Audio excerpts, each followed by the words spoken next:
This is One Sentence News, a daily podcast featuring 3 news stories with a sentence-long summary and 1 sentence of context apiece.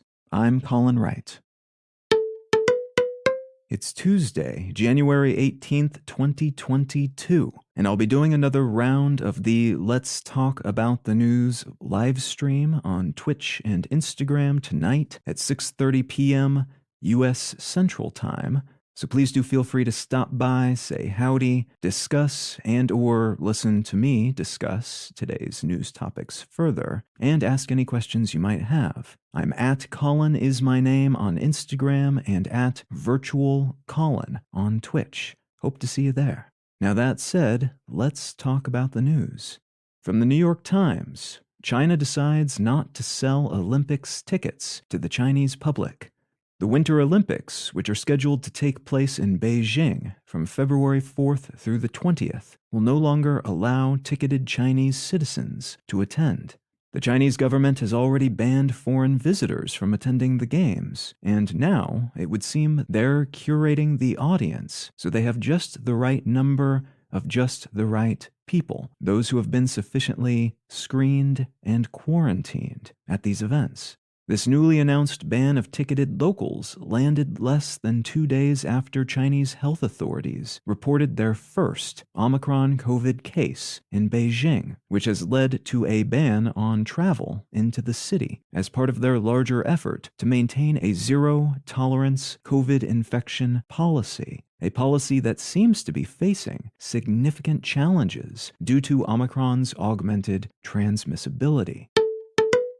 From the Associated Press, Sweden's spy agency probes drones over 3 nuclear plants. SAPO, the domestic security agency of Sweden, has taken over a preliminary investigation conducted by police into drones that have been seen lingering around and over the country's nuclear power plants.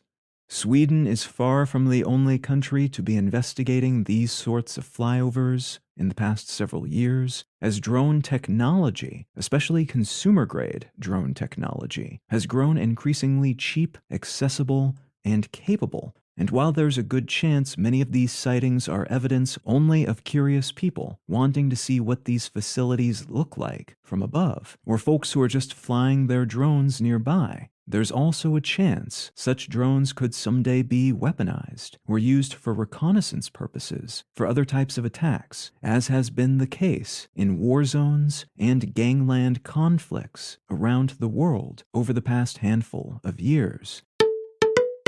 And from Reuters, Spain moves to rein in crypto asset advertising.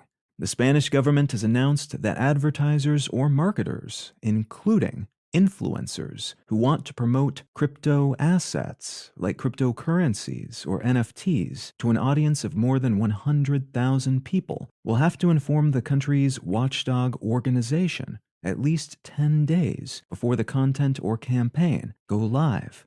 This rule seems to be at least partially the consequence of a Spanish football or soccer star promoting a cryptocurrency exchange on his social media accounts back in November of last year. But there are many similar, and in some cases far stricter, regulations being tossed around in legislative chambers globally, as the losses to locals from crypto scams and the perhaps justified, perhaps not fear many lawmakers feel about an asset class they don't control or necessarily understand, combine to make this an issue large enough to pay attention to and regulate.